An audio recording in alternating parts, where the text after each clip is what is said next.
paz seja convosco, amém? Eu sou a pastora Cleusa, da IEQ do Marajoara, e hoje nós estamos aqui para aprender um pouco mais sobre os livros históricos. Muitos pastores já explicaram sobre os anteriores e hoje nós vamos estar dando continuidade ao livro de 2ª Reis e Crônicas, amém? Mas antes eu gostaria que vocês pegassem papel, caneta e a sua Bíblia, para que nós pudéssemos estar fazendo as anotações necessárias diante do estudo que nós vamos fazer. E primeiramente eu gostaria que vocês fechassem os seus olhos para que nós pudéssemos fazer a nossa primeira oração de hoje. Feche os seus olhos em nome de Jesus. Grande Deus e poderoso Pai, Pai querido, Pai amado, nós te louvamos e bendizemos o teu santo nome. Pai, em nome de Jesus, nós te agradecemos, ó Deus, pela oportunidade da vida que o Senhor nos deu, de poder acordar e ver as tuas maravilhas. E neste momento, Senhor, clamo a Ti para que a Tua presença seja real aqui neste lugar, que o Senhor possa falar comigo, que o Senhor possa falar, meu Deus, com meus irmãos. Em nome de Jesus, ó Deus, nós te agradecemos, em nome do Pai, em nome do Filho, em nome do Espírito Santo de Deus. Amém. E graças a Deus. Agora pega a sua Bíblia, abra ela em 2ª Reis, capítulo 17, versículos 7 e 8. A palavra de Deus diz: a cidade de Samaria foi conquistada porque os israelitas pecaram contra o Senhor, seu Deus, que os havia livrado de Faraó, rei do Egito, e os havia tirado para fora daquele país. Eles adoraram outros deuses, seguiram os costumes dos povos que o Senhor havia expulsado, conforme eles avançavam, e seguiram também os costumes adotados pelos reis de Israel. Agora abra sua Bíblia em 2ª Crônica, capítulo 2, versículo 1. O rei Salomão resolveu construir um templo para a adoração de Deus e o Senhor, e também um palácio para si mesmo. Amém? Nós podemos observar nesta história que desde a época de Samuel, a história dos reis e crônicas, elas já tinha começado. E ela continua no 1ª Reis, no 2ª Reis e Crônicas, 1ª Crônicas e 2ª Crônicas. Este livro ele pode ser dividido em 3 partes. Vamos lá. O começo do reinado de Salomão em Israel e em Judá, e a morte do seu pai Davi. O segundo é o reinado e as realizações de Salomão, especialmente a construção do templo em Jerusalém. Em terceiro lugar, nós temos a divisão da nação em 2 reinos, o do norte e o do sul, e a história dos reis que os governavam até a metade do século IX a.C. Esse terceiro ponto aqui vai ser o ponto onde nós vamos estar estudando hoje. Amém? Vamos lá, então, Reis e Crônicas. Apresenta a história da divisão entre a tribo do norte e a tribo do sul em Israel. O reino norte, Israel, era formada por 10 tribos, com a capital em Samaria. A tribo do sul, Judá, era formada por 2 tribos, Judá e Benjamim, com a capital em Jerusalém. Os dias de Roboão, que era filho de Salomão, ele foi o seu sucessor. Quando Roboão pegou para administrar Israel, ela estava enfraquecida diante dos impostos que Salomão cobrava e que já eram impostos no valor alto. Mas, infelizmente, Roboão ele não foi sábio o suficiente para perceber que o enfraquecimento era porque os seus impostos, os seus tributos eram altíssimos. E ele aumentou mais ainda os tributos, no qual gerou a divisão de Israel.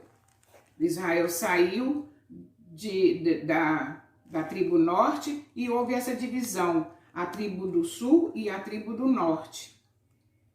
Isso nós podemos ver e constatar nos livros de Crônicas 10, 1 e 15. Vocês podem anotar a referência e depois vocês vão conferir e completar este estudo em nome de Jesus. O Reino do Norte foi governado por diferentes reis. Na grande maioria, os monarcas eram identificados pela expressão eram mau para os olhos de Deus.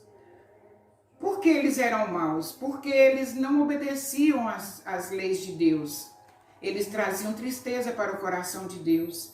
E eles também não conseguiam serem prósperos por causa da desobediência. E eles tiveram, isso levou para que eles pudessem experimentar diferentes crises, como a política, a social e as religiosas. O Reino do Sul, ela foi regida por 19 reis, que pertenciam à família de Davi. Judá também enfrentou crises, não foi diferente da tribo norte. Mas Judá tinha uma diferença. A maioria dos seus reis, eles temiam ao Senhor, eles obedeciam ao Senhor, eles eram fiéis ao Senhor. E as promessas de Deus, ela manteve viva nessas tribos.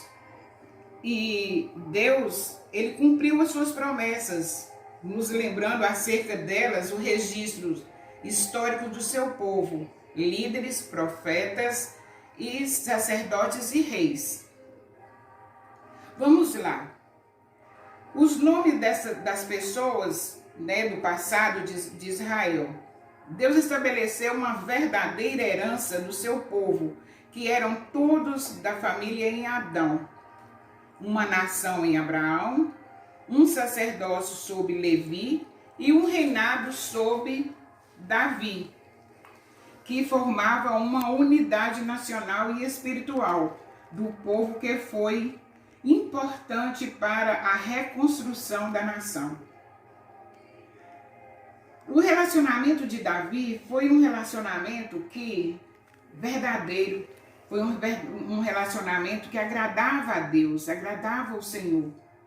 Ele foi líder designado por Deus, ele foi escolhido por Deus. A devoção de Davi a Deus, à lei e ao templo.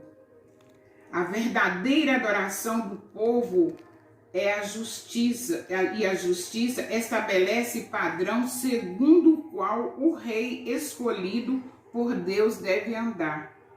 Nós vimos aqui que Deus, ele escolheu Davi. Ele não pegou aleatoriamente uma pessoa qualquer, mas ele viu o coração de Davi. Ele sabia da fidelidade de Davi. Ele sabia que ele era um homem que poderia trazer alegria para ele, satisfação e progresso para aquela nação. Porque Israel é o povo escolhido de Deus. E Davi tinha suas devoções. Vamos ver aqui 3 devoções de Davi. Davi trouxe a Arca da Aliança, que nós sabemos que é a presença de Deus, para o tabernáculo de Jerusalém, para restabelecer uma verdadeira adoração. Porque ele sabia que a presença de Deus ali ia trazer uma forma de que o povo daquela época, eles pudessem dedicar mais ao Senhor. Davi forneceu os planos para a construção do templo, porque Deus falou com Davi como ele queria que fosse o templo de Salomão. Davi também organizou os sacerdotes para fazer com que a adoração se tornasse uma atividade central para toda Israel. Agora, sobre a lei. A lei Deus ordenou que os levitas guiassem o povo à adoração fiel, de acordo com a sua lei. não da minha forma, não do meu jeito, mas conforme a lei de Deus. Ao conduzirem o povo à adoração segundo o plano de Deus, os sacerdotes e os levitas eram importante proteção para a fé de Israel. A nossa fé, ela é movida, da mesma forma quando alguém vê a minha fé, eu posso estar motivando aquela pessoa também ter a mesma fé que eu. Então isso é muito importante até para nossos dias de hoje, para que nós pudéssemos, para que a gente possa estar dando o nosso testemunho de fé diante das pessoas, diante desse mundo cruel, diante das adversidades da vida. Não, eu tenho fé, eu acredito na palavra de Deus, eu acredito em Deus. Então a nossa fé vai gerar outras pessoas também que tenham fé. O templo era o símbolo da presença de Deus. Era o lugar escolhido para adoração, era o lugar escolhido para oração. Construído por Salomão, com orientação de Deus a Davi, que Davi passou para Salomão todas as orientações que Deus falou com ele, mostrou para ele como ele queria que fosse. E Salomão obedeceu e construiu o seu templo conforme era o desejo do coração de Deus. Quando o rei levava os israelitas à idolatria, toda a nação sofria. Mas quando o rei unia o povo para buscar a Deus, abandonar seu pecado e obter livramento dos seus inimigos, Deus ouvia suas orações e os libertava. Da mesma forma, hoje, nossos dias também funcionam assim. Quando nós estamos na presença de Deus, quando nós estamos em comunhão com Deus, Deus, Ele nos dá vitória. Deus, Ele é conosco. Mas quando nós afastamos de Deus e começamos a buscar coisas do mundo, como a idolatria, a adoração a outros deuses, né? Como participar das coisas seculares, também Deus afasta da gente. E nós precisamos de ter decidir o que nós queremos. Ou eu sigo o Senhor, ou eu sigo o mundo. O povo de Israel eram escolhidos de Deus pela própria vontade do Senhor, por sua promessa em Abraão. Quando Deus fala lá em Gênesis 12:2b, ele fala que Abraão seria uma bênção para nós. O grande desejo de Deus em nossas vidas é que sejamos bênção. Nós sabemos que nós temos que ser bênção para esse mundo, mas Deus quer que o nosso relacionamento, para sermos portadores de suas bênçãos, nos estar em comunhão com o Pai através da graça manifestada em Jesus Cristo, o nosso Salvador. Todo pai quer o seu filho próximo a ele. Todo pai quer que o filho faça a sua vontade. E se nós estivermos na presença do Senhor, se nós estivermos unidos em comunhão com Deus, com certeza nós vamos estar nos enchendo de bênçãos. E essa bênção não é para que eu venha retê-la em mim.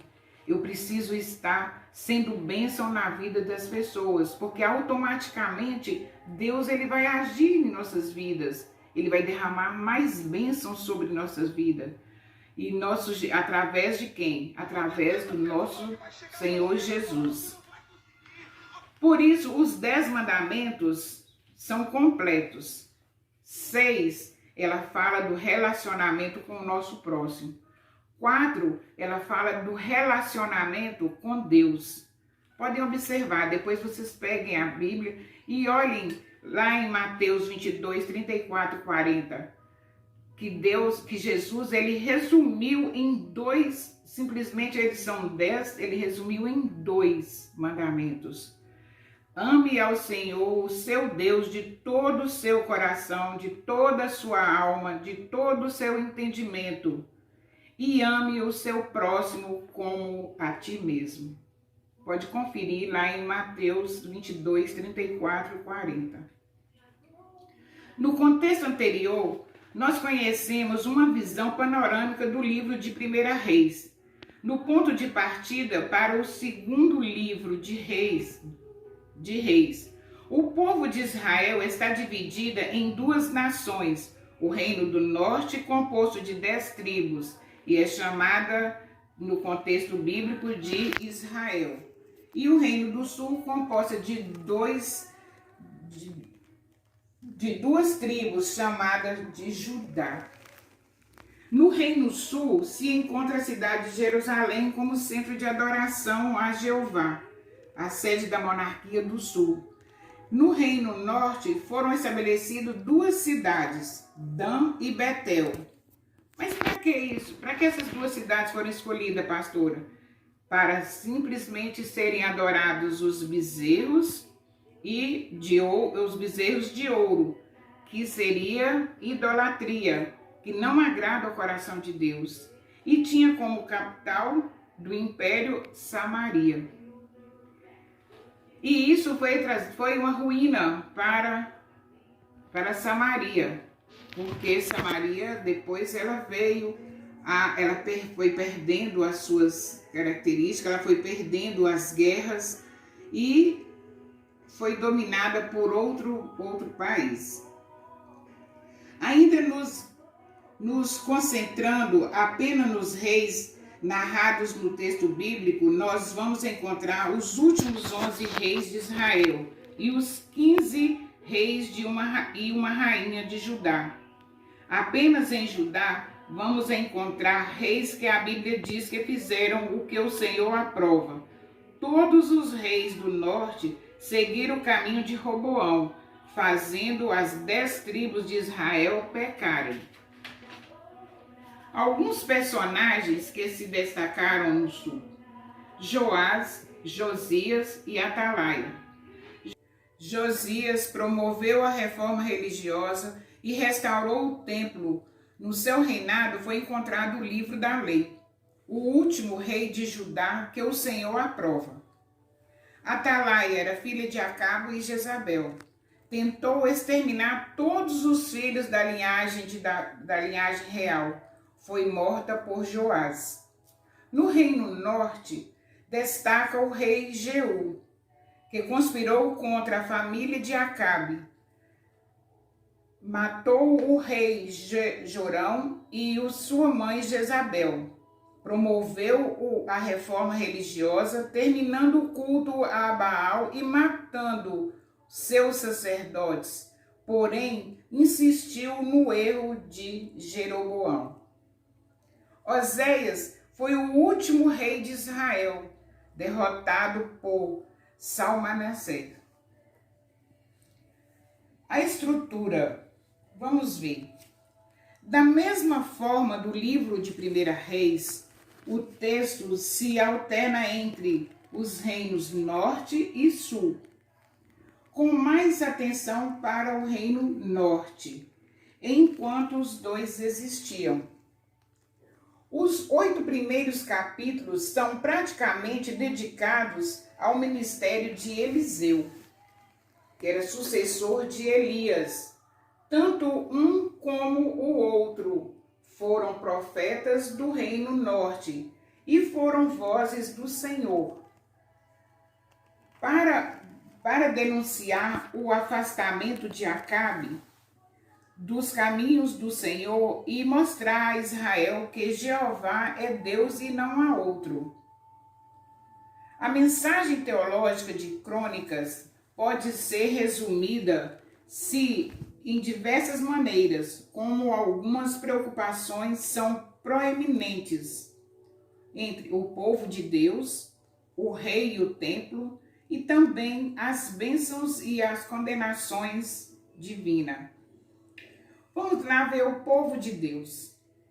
Do começo ao fim, sua história, o autor identifica o povo de Deus que teve promessas considerando como herdeiro segundo a aliança com Deus.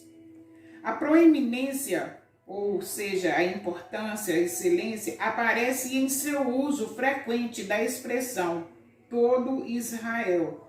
Está em 1 Crônicas 11:1. Por outro lado, o autor considera aqueles que tinham sido libertado do exílio babilônico como o povo de Deus.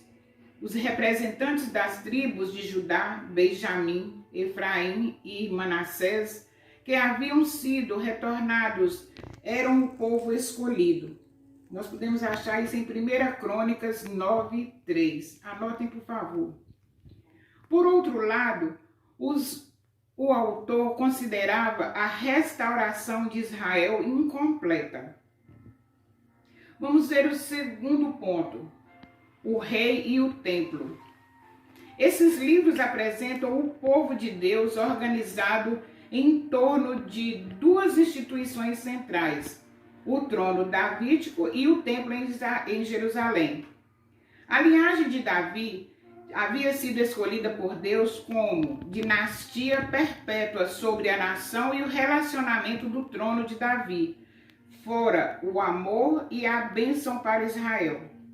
O historiador também focaliza templo como lugar onde Deus habita. Terceiro ponto, a preocupação é com o respeito à bênção e à condenação. O autor mostra aos seus leitores como receber as bênçãos de Deus em seus dias. Ele enfatiza a estreita conexão entre a fidelidade e a bênção. Por outro lado, a infidelidade e a condenação por outro. 1 Crônicas 28:9. Nós podemos estar completando e vendo este relato na palavra de Deus. O rei e o templo não poderiam assegurar a bênção de Deus para Israel, pois teria que haver obediência à lei mosaica e à instrução profética sacerdotal. Nós não podemos, Deus não pode fazer nada, outra pessoa não pode interferir nas minhas bênçãos, porque sou eu que tenho que buscar as minhas bênçãos, sou eu que tenho que ser fiel para com Deus, fiel nos meus dízimos, nas minhas ofertas, fiel com Deus na sua palavra, na divulgação do evangelho. Eu tenho que ter este relacionamento, isso quem busca sou eu, outra pessoa não pode interferir neste aspecto, porque somente eu, somente você pode ter essa intimidade com Deus, porque a intimidade ela é individual, cada um tem a sua intimidade com Deus, conforme você busca, conforme você opera, mas não tem como outra pessoa, eu posso ajudar, ensinar, mas eu não posso interferir neste aspecto. As mensagens dos livros de Reis e Crônicas se encontram no 2 Crônicas. Anotem, por favor, que é muito importante esse contexto. 2 Crônicas 7, 11 e 22. Com destaque no verso 14. Frise bem, no verso 14. Porque é lá que você vai encontrar o resumo de toda essa história narrada desses 4 livros que nós vimos, como 1 Reis, 2 Reis, 1 Crônicas e 2 Crônicas. Devemos cultivar o nosso relacionamento com Deus, porque Ele nos criou e Ele nos ama. Ele nos ama tanto que Ele deu seu Filho unigênito para que viesse nos salvar. Então imagina, por que eu não posso reconhecer este amor que Ele tem por mim, que Ele tem por você? Ele está interessado em nos ter próximo dEle e sempre em providência nos seus profetas para nos trazer a mensagem. Deus é tão maravilhoso que Ele não nos deixa só. Ele ainda capacita homens e mulheres para que eles possam ser os nossos profetas, para que possamos pregar o evangelho, para que nós possamos passar a mensagem que Ele tem para nós. Então, ele preocupa sim comigo, Ele preocupa com você, não importa como você está, mas Ele preocupa sim, Ele preocupa conosco, porque o amor dEle é maior. E Ele não quer nos perder. Ele não quer deixar que nós vamos desviar para os caminhos maus, os caminhos tortuosos. Ele quer que nós sigamos o caminho da salvação. E nós podemos ver que ele é tudo isso que nós falamos aqui no... Podemos ver em 2 Crônicas 7:14, que diz: então, se o meu povo, que pertence somente a mim, se arrepender, abandonar os teus pecados e orar a mim, eu os ouvirei do céu, perdoarei os seus pecados e farei o país progredir de novo. Então nós vimos que nós erramos, assim como Davi, que é a menina dos olhos de Deus. Ele errava, mas arrependia. E Deus ouvia as orações. Como Deus ouvia as orações de Davi, Ele ouve a minha oração, Ele ouve a sua oração. Deus é maravilhoso. Ele se compadece de nós, desvia o seu furor, assim como fez com Acabe, por exemplo. É a mensagem de arrependimento e de salvação. Deus nunca deixou de castigar o pecado, mas desviou sua justiça por amor à pessoa em várias situações. Da mesma forma, ele procede assim hoje com a humanidade, aplicando a justiça a respeito de nossos pecados, na pessoa de Jesus Cristo, crucificado por nossos erros. Da mesma forma que os reis de Israel, nós precisamos nos arrepender e buscar o perdão do Senhor, que existem em Jesus Cristo para aqueles que o aceitam como único e suficiente Salvador. Reis e Crônicas reforça a importância da fidelidade de Deus e nos lembra do princípio ensinado em Provérbios 14:34. A justiça exalta as nações, mas o pecado é o opróbrio dos povos. Amém? Hoje nós encerramos o nosso estudo e eu deixo para vocês, para que possam refletir e procurar fazer com que o relacionamento com Deus seja fiel e que a nossa fidelidade para com Ele também, porque temos a certeza e a convicção, porque o nosso Deus, Ele é o mesmo de ontem, hoje e eternamente será. E temos a certeza que Ele também quer, assim como Ele quis naqueles tempos, Ele de 1 Reis, 2 Reis e Crônicas, assim também Ele quer que seja nos nossos tempos também, o nosso relacionamento para com Ele, porque Ele é maravilhoso. Amém? Que tenham um bom domingo, uma boa semana, e que vocês possam ser prósperos e que através deste estudo ele possa também trazer um pouco de consolo, porque nós estamos em tempos de pandemia e vamos ter um momento que nós vamos poder abraçar uns aos outros, estar próximos uns aos outros, no nosso templo, assim como o templo que nós vimos, que era o templo de adoração e o templo de oração. Amém.